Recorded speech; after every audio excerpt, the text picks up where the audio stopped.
Hi folks, back again, Bathrobe Chronicles number 190. Obviously there's still a lot of press daily, and of course the news channels and on and on and on about this young fellow who murdered all the people a few days ago in Arizona. And I had that four-part segment about why I quit my job, and then I had a two-part segment about how could this have happened, and on and on and on. And I've been, I guess, somewhat talking about myself far too much. I'm sure many of you think. But anyway, be that as it may, the first thing I want to say is I do not consider myself an expert by any means in mental health, mental illness, or whatever term you want to use. I worked in the field for a long time, over 18 years. And prior to, actually I have a couple of notes here, and just for the heck of it I ran some numbers, as we say, and I'm not sure how many evaluations I've done, but at an absolute minimum 9,000, and possibly as many as 12 or 13,000, I'm not sure. I ran the numbers 3 or 4 times because that just sounds like a whole lot. But I have been doing it almost 20 years, so I guess that's right in there. I think I was fairly decent at my job, but as I said, I'm surely not an expert. I surely do not know everything about mental health, mental illness, treatments, and so on and so forth. I think I have a decent grasp of mental illness, and of course I am a little opinionated about a lot of things, but no, I'm surely not an expert, and I hope none of you think that that's the way I'm coming across, because if so, that isn't the way I want to come across. Now what I want to talk about tonight, excuse me, dry mouth. There's been a lot of talk about how in the world could this happen. In other words, there were all of these signs, and how could, you know, how could this just keep going and going and going with all of this young fellow's symptoms right out there for everyone to see? And I'm not obviously going to point blame at anyone. These things happen, and even if he had been locked up or detained or what have you, possibly the ultimate outcome would be the same. He would have done whatever he did. He would have done that. But I guess what I want to talk about right now is how could this have happened? In other words, with all those signs there. I think one thing we all have to remember is the average person on the street it really doesn't have that much knowledge about mental illness and symptoms and so on and so forth. And oftentimes what will happen is someone will be displaying some of these symptoms, and you know, people will say, oh gosh, you know, he's just a little weird, or oh gosh, you know, he's a little eccentric, or oh gosh, that's just what Johnny does, you know, he's a little different, and so forth and so on. And it isn't as though it not necessarily that the people are ignorant, it's that they just don't know. You know, we have some people in society, obviously, who are just mean people, who display certain behaviors, if you will. And then we have other people who maybe are a little eccentric. You know, they stay by themselves and so on and so forth, and someone might say, hey, gosh, you know, Mary over there is, you know, she really stays in her room a lot. Oh yeah, that's what Mary does. You know, she's a little withdrawn or whatever. And I think a whole lot of it is that it's that people are not knowledgeable, haven't been trained, or whatever term you want to use, and therefore it's normal. It's normal for Mary to be withdrawn in her room. It's normal for so and so to, you know, talk about, gosh, somebody followed me home tonight, or what have you. For the seriously mentally ill, or the serious mental illnesses, the psychotic illnesses, if you will, the ones where people get to a point where you know, they're sort of living in a different reality, if you will. Normally, if someone's going to have this type of illness, it starts, you know, in their teens somewhere.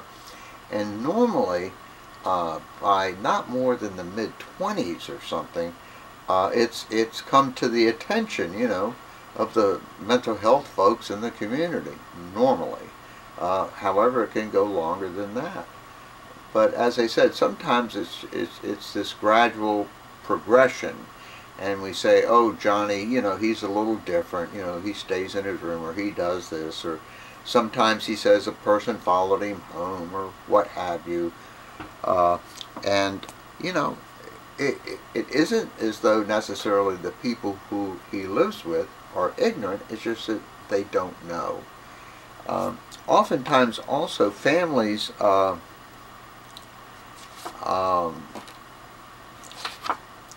they just don't know that anything can be done. They may not be aware that that there's services out there, or that, for instance, in the local area, and by the way, if I say we and this, that, and the other, no, I'm unemployed, but I'm not going to try and jump around and say, oh, my former employer, oh, my former employees. I'm going to put the we in there. Please cut me some slack on that one. But oftentimes families just deal with this year after year after year, and when finally something happens to get the police involved normally, and then when emergency services in our state gets involved, the family might say, gosh, I didn't even know you people existed. I didn't know I could, you know, call 911 or call dispatch or call the police and have this person evaluated. I had no idea. Oftentimes people are just embarrassed. They don't want the neighbors to know, or maybe they don't want the other relatives to know, and they sort of make excuses for Johnny's behavior or Mary's behavior or what have you. Sadly, some families are literally held almost hostage, not only by the seriously mentally ill, but also by the boozers and the crackheads and so on and so forth, because they have this threatening demeanor about them, for a lack of better word. You know, there are families out there who every night when they go in their bedroom, they lock the door. They have padlocks on the inside of their door, so they can padlock their doors so that this person, you know, won't come in. There are families who rarely get a decent night's sleep because the mentally ill person is ranting and raving all night, and things of that nature. I met a family one time, and the mentally ill person, who was definitely an adult,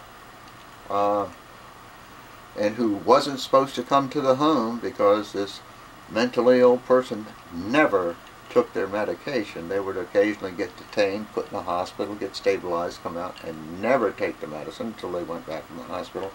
And this family would leave their own home and go stay in a motel for 2 or 3 days, and things of that nature. So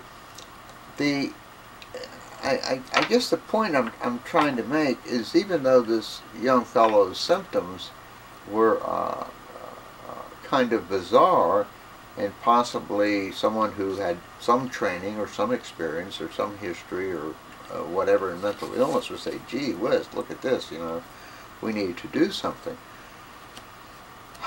But it's not always that simple. It really isn't. You know, you have all these family dynamics going on, and sometimes people are just exhausted trying to make it from day to day, you know, going to work and keeping the household going and cooking and so on and so forth.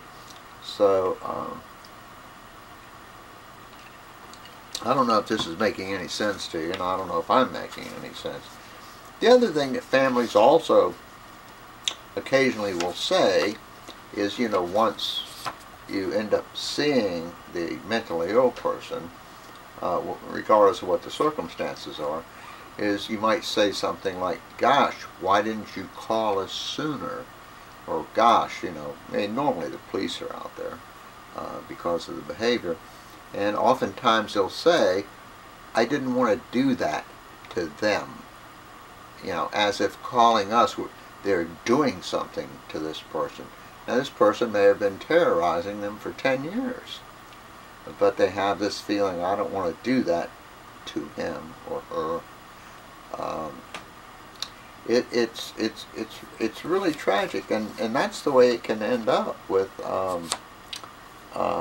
you know, what happened to this young man.